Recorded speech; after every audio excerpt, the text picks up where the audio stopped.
Olá, tudo bem? Seja muito bem-vindo a esse canal. Eu sou Renato Cortes, aqui nós falamos de teologia. Nosso foco aqui é Bíblia, é o estudo da Palavra de Deus.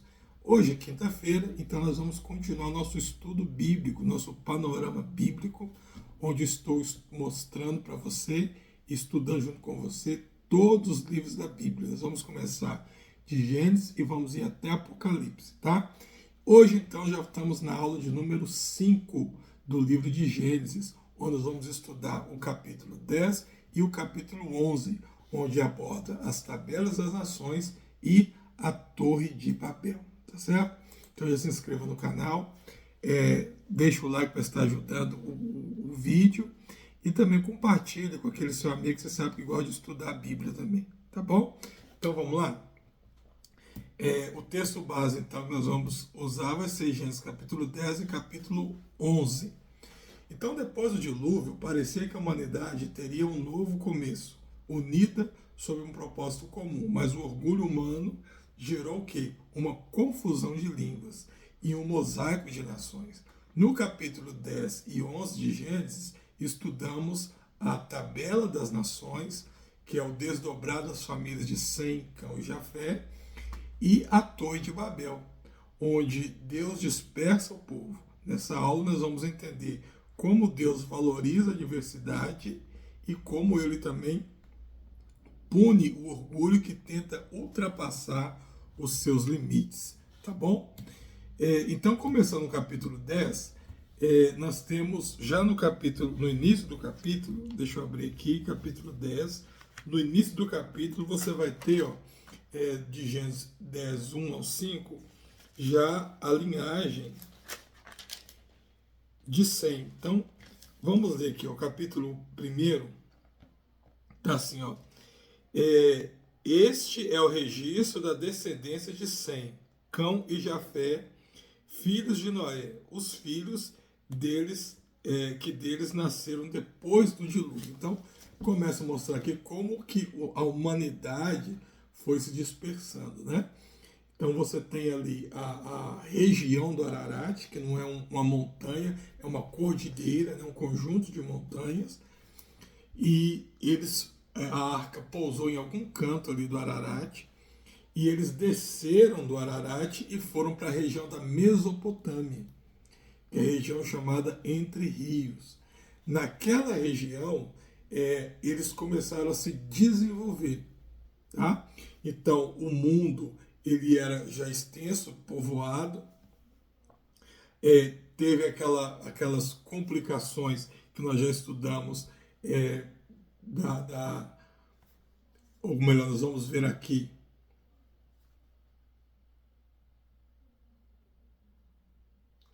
Então, o mundo já era extenso, era povoado, teve as complicações que nós estudamos lá no dilúvio, né? A geração de Sete com a geração de Caim se mistura, dá origem àquela humanidade muito cruel, muito violenta, e aí Deus acaba com a humanidade, né? Acaba com a humanidade e recomeça de novo. Ele preserva uma família, que é de Noé, para recomeçar essa humanidade. Então essa família de Noé, seus filhos e as noras, eles vêm para essa região porque é dali que o mundo vai começar de novo. A região da Mesopotâmia, que é a região entre rios, o rio Tigre e o rio Eufrates. E é interessante citar aqui pelo seguinte, isso é um ponto passivo, seja na teologia ou seja na história secular, tá? Todos acreditam que a humanidade que nós conhecemos hoje, ela teve a sua origem na Mesopotâmia, né? Ninguém critica isso. A crítica vem antes da Mesopotâmia, né? Por quê? Porque nós, como servos de Deus que acreditamos na Bíblia, nós acreditamos que Noé e os seus filhos, né, vêm do Ararat e se estabelecem na Mesopotâmia, como a Bíblia nos ensina. E já alguns outros povos que não levam a Bíblia como base, eles acreditam que o homem veio da África, né? Ele teve sua origem no continente africano e ele se desloca da África para a Mesopotâmia e ali vai dar origem à humanidade, tá? Então, embora haja algumas divergências entre de onde o homem veio como um caçador-coletor para de onde o homem veio, qual que é o termo que eu ia usar aqui, não é caçador-coletor,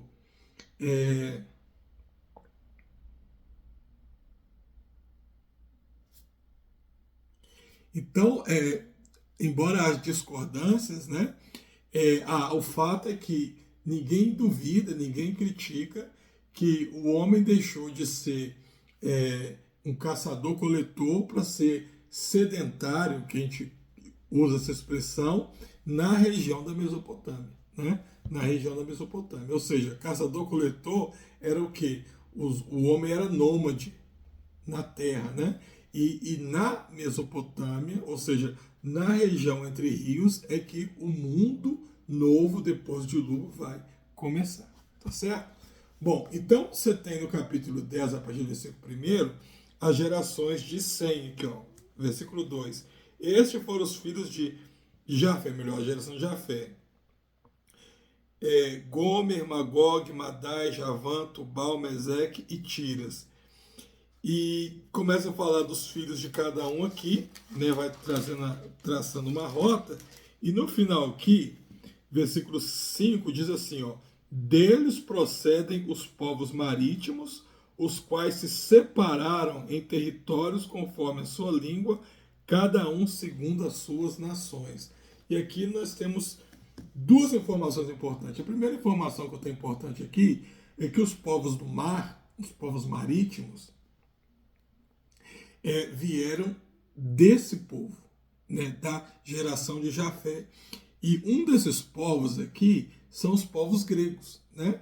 Então, a origem da Grécia, a origem do povo grego, muitos acreditam que veio desse descendente aqui, ó, Javã. Você vai ver lá no versículo 2. Então, muitos acreditam que Javã ele foi o primeiro descendente aí que deu origem ao povo grego.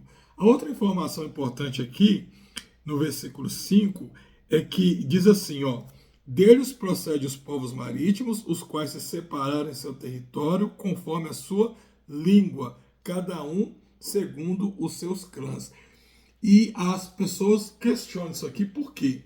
Porque até então, no capítulo 10, o povo ainda falava uma língua só. O povo vai começar a falar várias línguas no capítulo 11, quando nós vamos ler aqui a Torre de Babel e a confusão das línguas.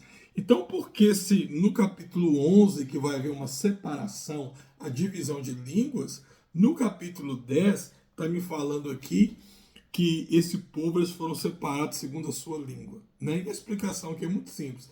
Isso é uma atualização textual, né? O escritor, quando ele foi contar a história dos descendentes aqui de Jafé, ele já pega a história lá desde a de Jafé e fala assim, olha, esse povo, eles deram origem ao povo do mar, deles vieram vários povos, assim, assim, assim, e como que eles foram separados? Eles foram separados segundo a sua origem. Ou seja, ele atualizou o caso para depois voltar atrás e contar em detalhes como que aconteceu a divisão de línguas. Então não é que tem nenhum erro aqui. Você tem uma atualização textual. Por quê? Ele já está escrevendo depois disso. Então, para que não haja dúvida, ele fala, ó, foi separado segundo as suas línguas. Aí quando chega no capítulo 11, eu falo assim, agora eu vou contar para vocês como que se deu a divisão de línguas, né? Então isso é uma característica muito comum da escrita hebraica, tá? Os hebreus, eles contam muita história assim. Eles contam primeiro o caso todo, depois eles voltam contando um detalhe. Nós aprendemos isso lá em Gênesis capítulo 1 e capítulo 2. Que o capítulo 2 você tem um recorte do que aconteceu no capítulo 1, né? De um dos detalhes que aconteceu no capítulo 1. Então aqui foi a mesma coisa, tá? É como você estudar descobrimento do Brasil e você aprende na escola que os portugueses descobriram o Brasil. Na verdade, eles não descobriram o Brasil. Eles descobriram uma terra, tá? Que era habitada por uns povos que eles chamaram de índios e que futuramente essa terra viria a ser batizada de Brasil. Mas, para poder simplificar, como você já mora aqui, o que eles fazem? Os portugueses chegaram aqui e descobriram o Brasil. Olha que interessante. Já, então você tem aqui ó, os filhos de Jafé, os filhos de Cã e os filhos de Sem. E aí tem uma divisão aqui, ó, que você tem que prestar bastante atenção. Ó, os filhos de Jafé foram os povos que habitaram em regiões setentrionais e marítimas. Os filhos de Cã, ou de Cã, foram os fundadores de nações próximas ao Egito e à região do Levante. E os filhos de Sem foram a linhagem semita, incluindo os hebreus e outros povos do Oriente Médio. Então, a grosso modo, o povo de Jafé foram os povos da região mais alta ali da região do mar Mediterrâneo, né? Do Mar Grande. A grosso modo, você vai entender por quê. Os descendentes de Cã, os camitas, eles foram, a grosso modo, fundadores da região do Egito e dos países africanos, tá? E os semitas, a grosso modo, que são os filhos de Sem, deram origem aos países do Oriente Médio. Então, através daí, toda a humanidade se desenvolveu, tá?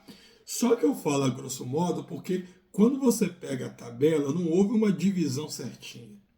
Eles, em nenhum momento, eles falaram, os descendentes de Jafé falaram assim, ó, nós vamos lá para a região do mar, não vai ninguém atrás da gente, aquela região ali é nossa. Né? Os descendentes de Cã falam assim, ó, nós vamos lá para o sul também, e eu não quero que ninguém me siga. E os descendentes de Sem, ó, nós vamos ficar aqui no centro. E aqui é nosso. Nunca houve essa divisão, né? Então, assim, a rigor, você tem a maior concentração dos Jafé indo para o norte, uma maior concentração dos filhos de Cã descendo para o sul e uma maior concentração dos filhos de Sem na região central. Mas a grosso modo, porque quando a gente pega uma tabela das nações, você consegue ver agrupamentos, eu não consegui achar essa foto aqui, mas você vê agrupamentos de, por exemplo, no norte, de grupos camitas e semitas, você vê no centro, que seria a região de semitas, você vê agrupamentos ali camitas e jafetitas, e você vê lá no sul, que é a grosso modo de Cã, você vê agrupamentos ali também semitas e jafetitas, tá? Então, essa história de falar assim, os filhos de Noé, parte veio para cá, deu origem a tal povo, parte ficou aqui, isso não é verdade. E é interessante notar isso, por quê? Porque quando você chega nos filhos de Sem, nos filhos de Cã, os camitas, eles deram origem a muitos povos no Oriente, né? E muitas pessoas, um dos filhos dele, chamado Cuxi, deu origem provavelmente aos povos africanos, tá? Aos povos africanos. Mitzraim, isso eu estou lendo o versículo 6. Mitzraim provavelmente deu origem especificamente ao Egito. Ao Egito, tá? Mas aí você vai ter que Canaã, que é um dos filhos de Cã, que deu origem a quê? Aos povos cananitas que estavam na região do Oriente Médio quando Abraão chegou. Então é interessante notar isso por quê? Porque já tem algumas falas aí de que como teve aquela história de Noé, que Noé se embriagou e Cã vê a nudez de Noé e zombou do pai, que os camitas foram amaldiçoados, por isso eles foram para o sul, para a África, e eles se tornaram escravos das nações, né? Que eles são escravizados, eles são, né, de classe social inferior por causa daquela situação com Noé. Então isso não é verdade. A Bíblia não endossa isso, a Bíblia não está falando isso.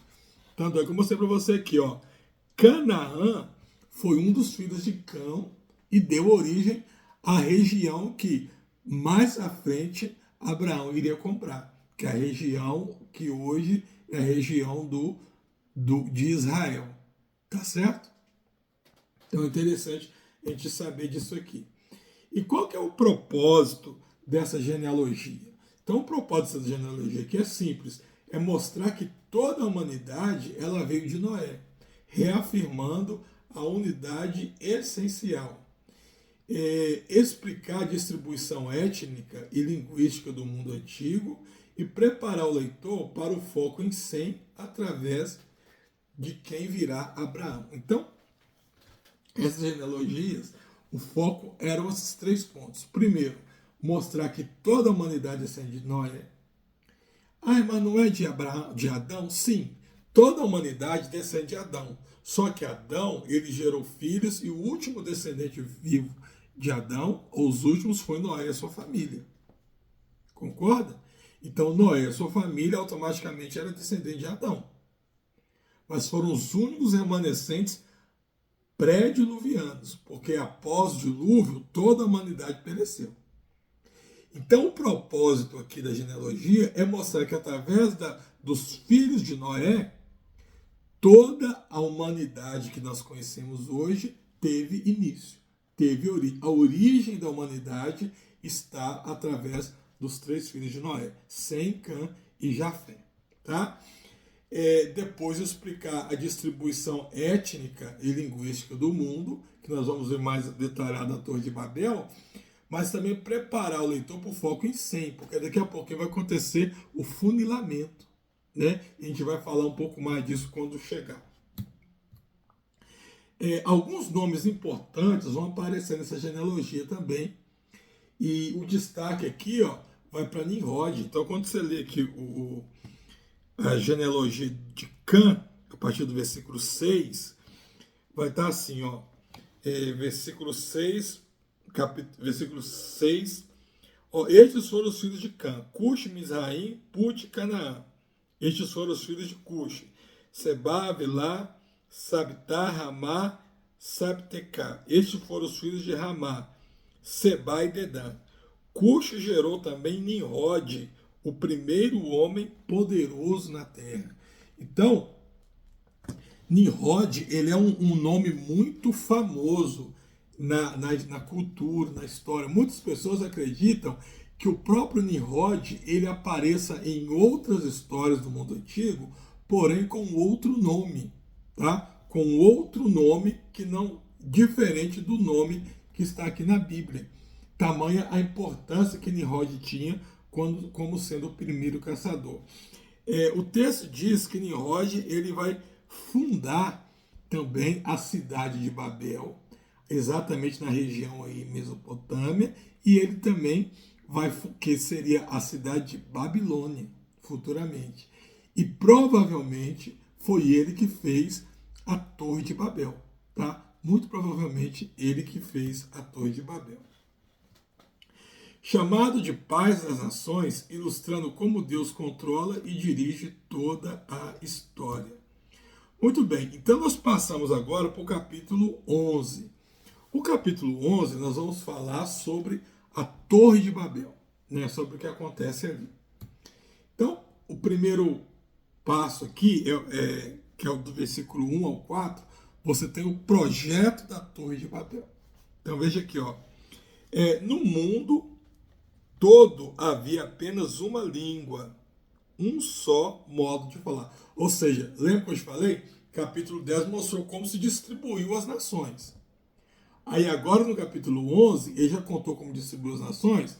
Vamos voltar no tempo e vamos agora te contar o ponto em que houve a separação das línguas. Tá? Não vamos te contar lá de 100 que eu já fiz, mas vou te contar um ponto importante, que foi o ponto da separação. Quando teve a separação das línguas para os povos se espalhando. Então é isso que o texto está fazendo aqui. Saindo os homens do Oriente, encontraram uma planície em Siná e ali se fixaram. Essa região, essa planície em Siná aqui, é a região da Mesopotâmia, que eu estou te falando. É a região entre rios. Os homens desceram da região do Ararat, tá? E quando eles chegaram nessa região, eles passaram a ser povos sedentários. O que significa povo sedentário? Um povo agora que tinha uma sede. Até então, o homem ele era chamado de caçador-coletor. Então ele não tinha uma casa, não tinha um local de moradia. Ele plantava, daqui a pouco dava colhia a sua plantação e saía andando na terra, saía vagueando e plantava de novo, saía vagueando.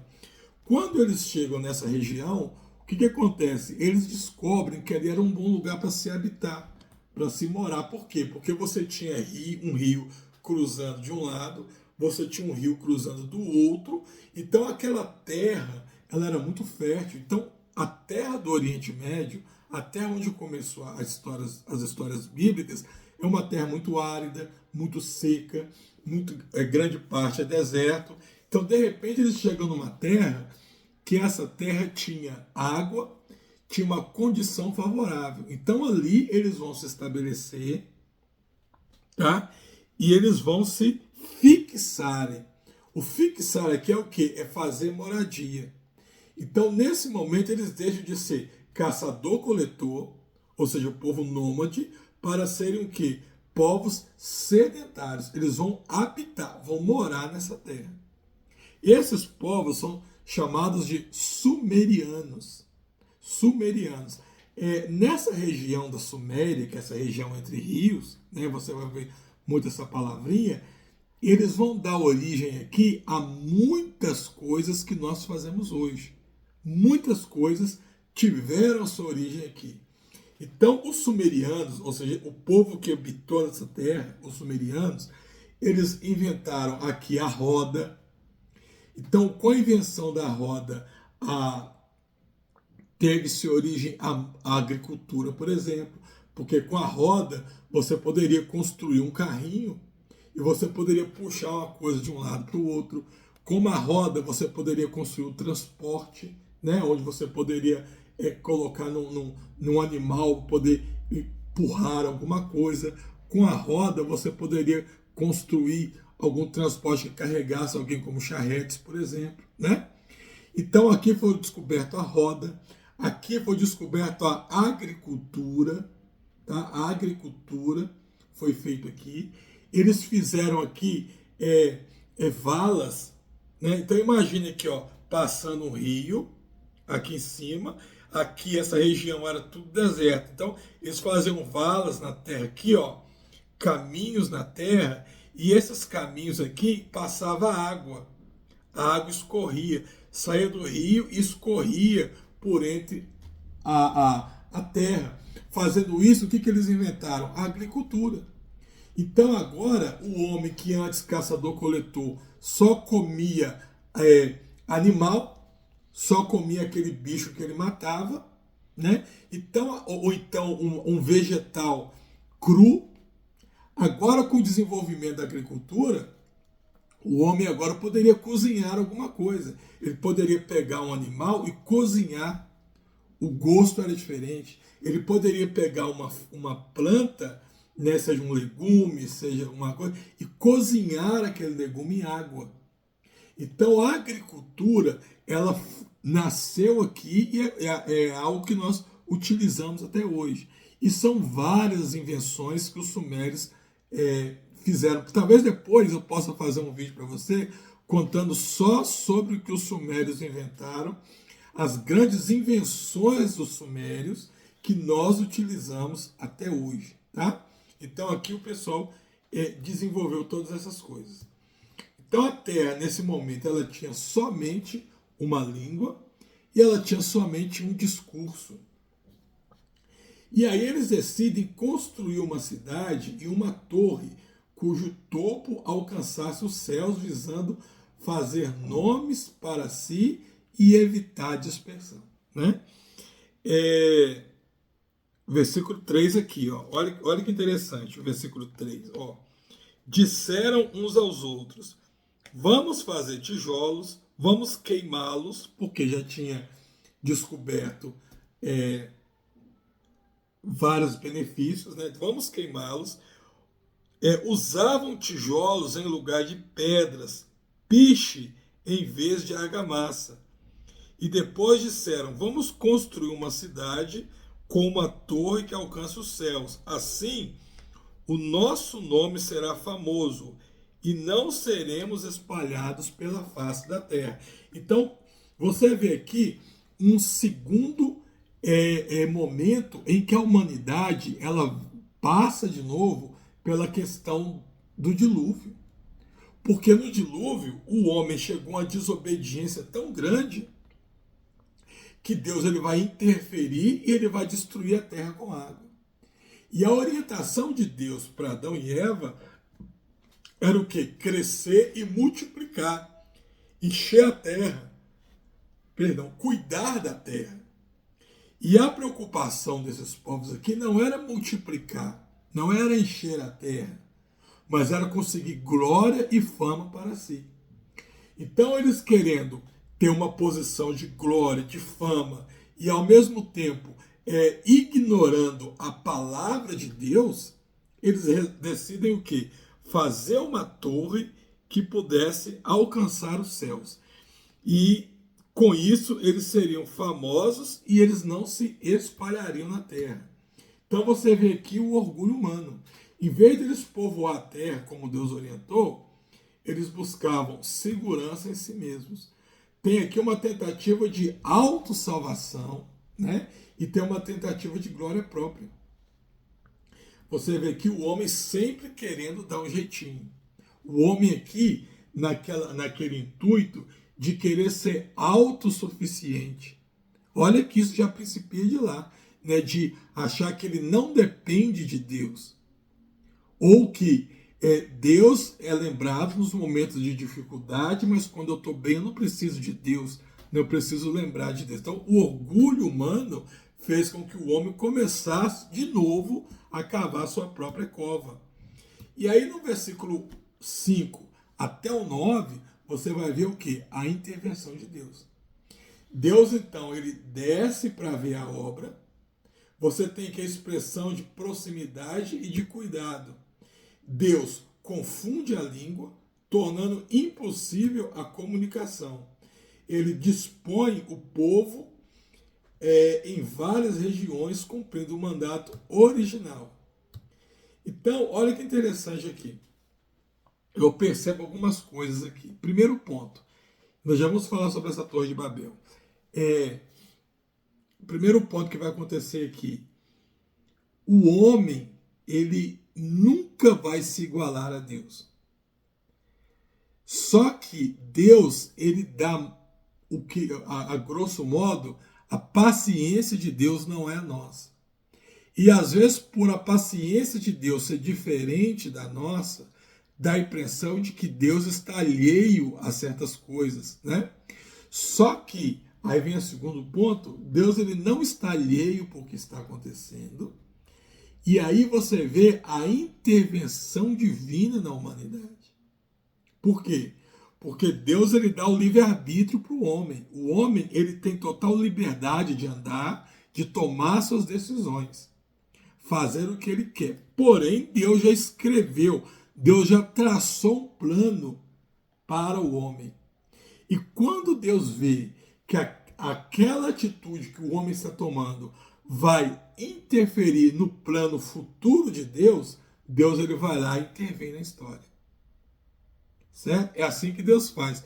Então você tem a soberania de Deus, mas ao mesmo tempo você tem o livre-arbítrio humano, onde um funciona paralelo ao outro, mas quando precisa, Deus vai lá e intervém. Então Deus falou, olha, enchei a terra. O homem não queria. Quando o homem vai tomar essa atitude muito dramática, Deus, opa, deixa eu lá interferir. Aí Deus vai lá e exerce a sua soberania. E aí aquela obra de Deus, aquela vontade de Deus, ela foi realizada. É por isso que nós sabemos que tudo que está na Bíblia vai acontecer. É por isso que nós sabemos que a escatologia bíblica ela é verdadeira. Por quê? Porque nós temos um Deus soberano que tem todo o controle da história. Olha que interessante isso daqui. Outro ponto aqui agora, então, deixa eu mostrar para você mais ou menos como era essa torre. Então aqui, ó, eu tenho uma imagem da parte da torre que foi descobrida na cidade de Ur, que na Bíblia chama de Ur dos Caldeus. Então perceba, você tem um veículo aqui, ó. Isso aqui era o primeiro patamar da torre, ó, o primeiro patamar, tá? Esse aqui essa torre é a torre mais bem preservada que nós temos hoje, que a arqueologia conseguiu desenterrar na região ali do Irã, Iraque, aquela região ali, que é na cidade de Ur. Isso aqui é um carro e um homem aqui, ó. Dá uma olhadinha na questão de dimensão, né, desse homem próximo dessa torre. E aqui você tinha o primeiro patamar da torre, tá? Então que por aqui você tem noção de quão grandes seriam essas torres. Essas torres aqui eram chamadas de zigurates. Zigurates, porque o pessoal entendia da época que como eles não tinham avião, né, você não tinha ali paraquedas, você não tinha nada para poder voar, né? Então a ideia era de que nos montes, nas grandes montanhas, Deus habitava ali. E dali Deus olhava para o homem, né? Deus conseguia olhar e manter ali o seu controle sobre o homem. Então cada cidade que era formada na região da Mesopotâmia, eles tinham um Deus padroeiro. Então aqui eu não estou falando do Deus de Israel, estou falando da mitologia mesopotâmica, tá? Então eles tinham um Deus padroeiro daquela cidade e eles tinham um rei daquela cidade que era chamado de Patese. Esse Patese, ele era rei e ao mesmo tempo sacerdote. Ele era entendido como a única pessoa que poderia chegar até o topo da torre, e nesse topo da torre ele tinha um contato com o próprio Deus daquela cidade, o Deus padroeiro daquela cidade, que estava abençoando o crescimento, o desenvolvimento e por aí vai. Tá? Então na cidade de Ur você tinha esse zigurate aqui, tá vendo? Enorme, ó, enorme, para referente ao quê? Ao Deus padroeiro da cidade de Ur. Só que a mitologia mesopotâmica, ela era imensa, né? Não é como nós, só a Bíblia fala de um Deus. Então na mitologia mesopotâmica, você tinha vários deuses, mas você tinha o deus Ea, que era considerado o deus dos deuses. Era considerado o pai de todos os deuses. Então, o que acontece? Ó, aqui você tem então a cidade, aqui você tem, ó, uma construção artística de como seria o zigurate terminado. Então aqui, ó, você está vendo a primeira parte, ó. Aqui está quebrado. Então aqui tem uma representação artística de como seria ela terminada. Você tinha uma escada, as pessoas subiriam até aqui. Aqui você tinha um outro patamar, ó. Então tinha algumas árvores, algumas plantações. Então você tinha um outro pavimento aqui, ó, de construção. E aí você teria uma outra escada, ó.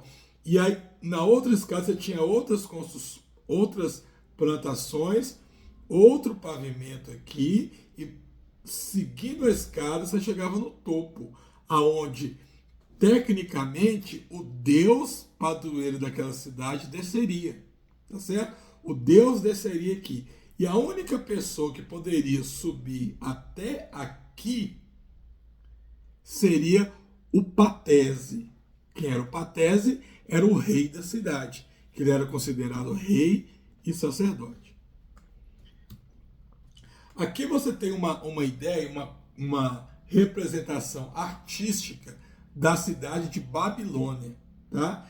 Então, ó, você tem aqui, ó, o rio, eu não lembro se é o rio Tigre ou o rio Eufrates, passando aqui na cidade.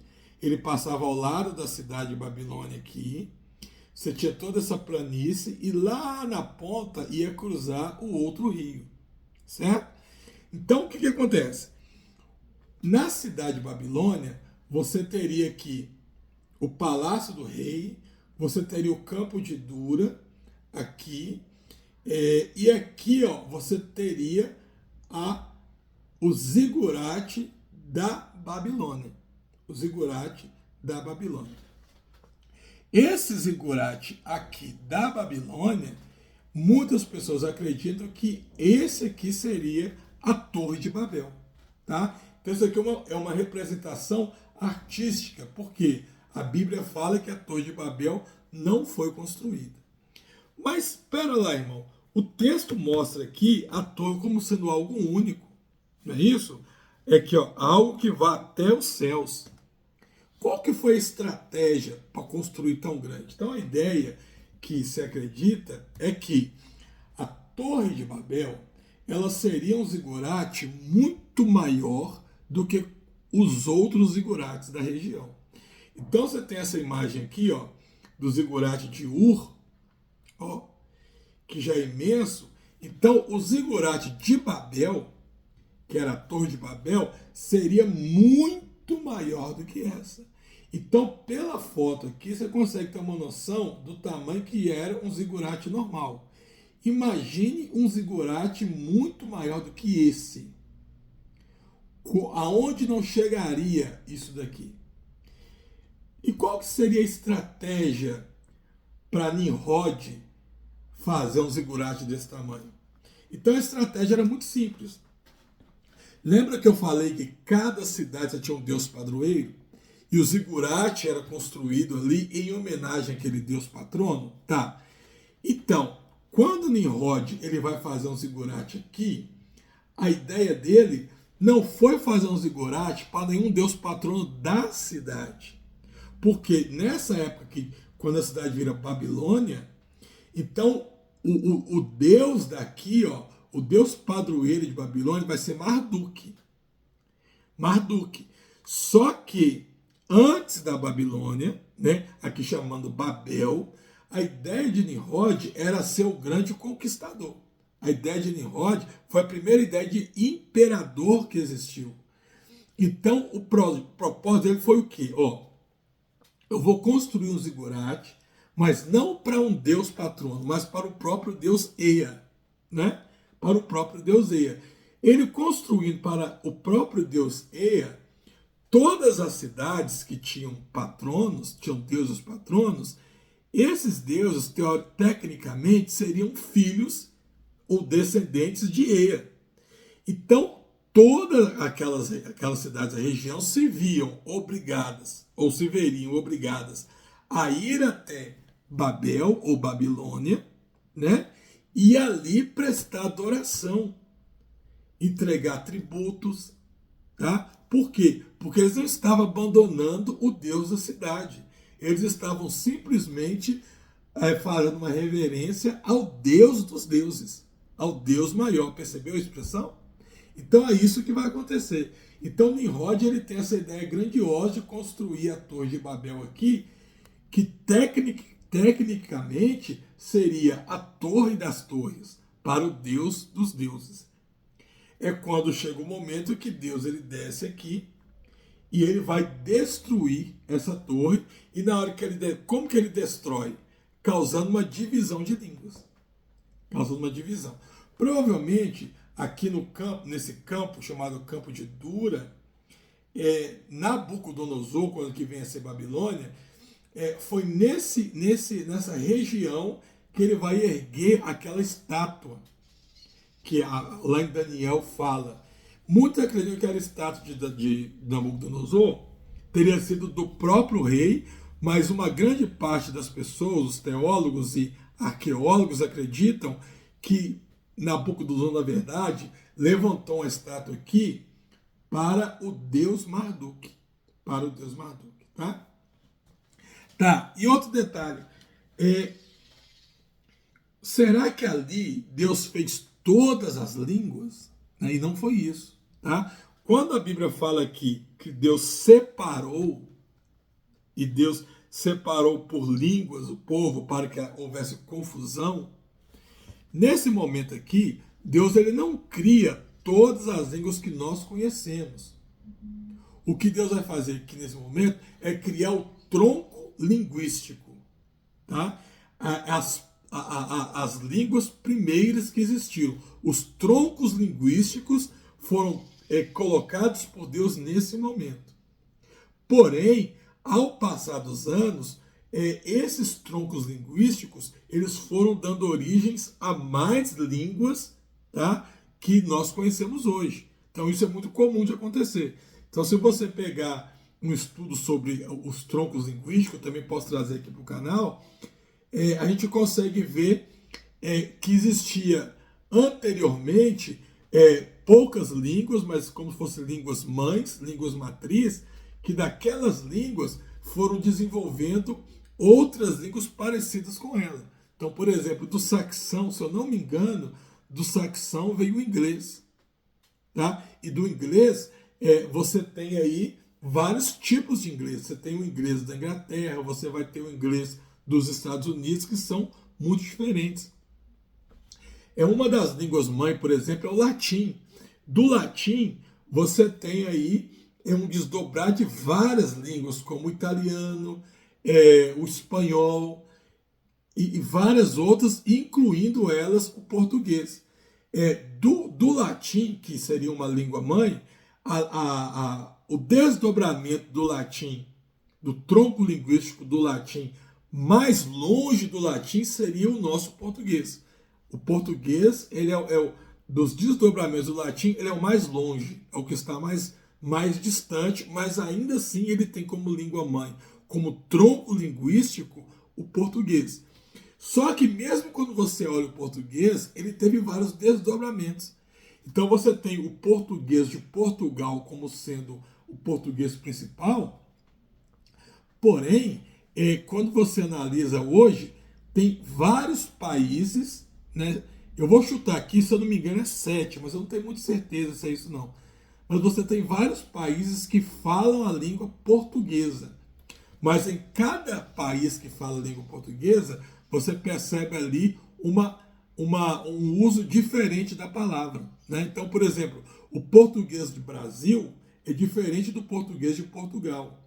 O português de Cabo Verde é totalmente diferente do português Brasil e do português de Portugal. Tá? Então, existem muitos desdobramentos de línguas. Não foi isso que aconteceu aqui no Torre de Babel. Aqui você tem a criação dos troncos linguísticos. Esses troncos linguísticos, eles foram se aperfeiçoando com o tempo. A mesma forma que aconteceu na Arca de Noé. Noé não entrou ali com todos os animais do mundo. Mas você tem ali os animais primeiros, de onde daqueles animais se originaram os animais que nós temos hoje, as raças que a gente tem hoje. Né? Por exemplo, aqui em casa tem um pug. Se eu não me engano, o pug foi um cachorro feito por laboratório. Então não teria como na Arca de Noé ter entrado um pug lá dentro. Tá? E a outra coisa para poder fechar isso aqui, antes de a gente passar para a última parte, é sobre uma dúvida que pode surgir. Então, qual seria a primeira língua? Qual seria a proto-língua? A língua mãe de todas as línguas, né? Então, existe uma fala dos judeus mais radicais de que o hebraico seria a língua primeira, né? Seria a língua que foi dada por Deus a Adão.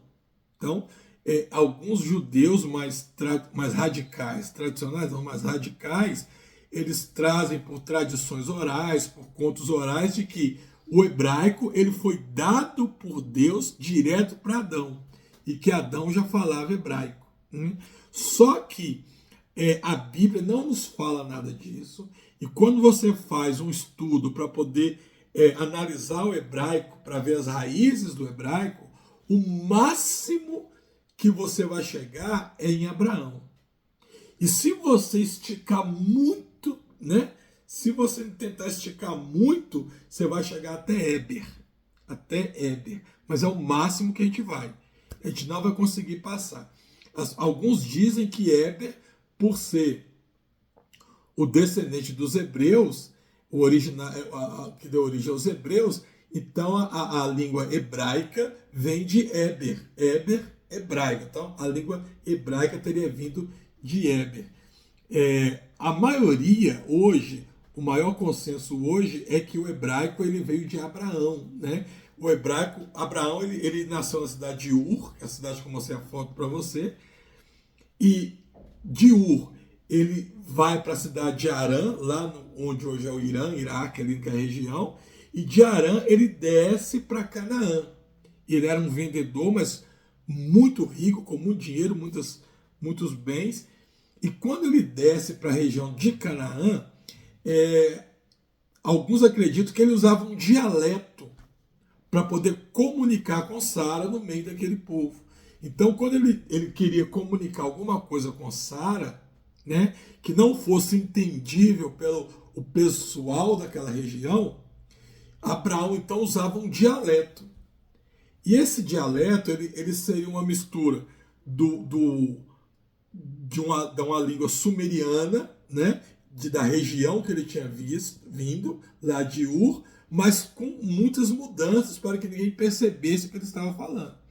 Então esse dialeto depois ele foi oficializado e ele passa a ser a língua oficial dos descendentes de Abraão. Hebraico, se eu não me engano, vem de Ivrit, que significa aquele que vem do outro lado do rio. E Abraão ele foi aquele que atravessou o rio para entrar na cidade de Canaã. Então, a maioria das pessoas hoje acredita que a origem do hebraico veio de Abraão. Começou como dialeto e virou uma língua, a língua oficial do povo israelita, ou dos judeus hoje, tá? Mas você tem uma linha que pensa que veio de Éber, e os judeus radicais vão falar que foi a língua dada por Deus para Adão. Bom, e qual seria essa língua primitiva, então? Essa proto-língua?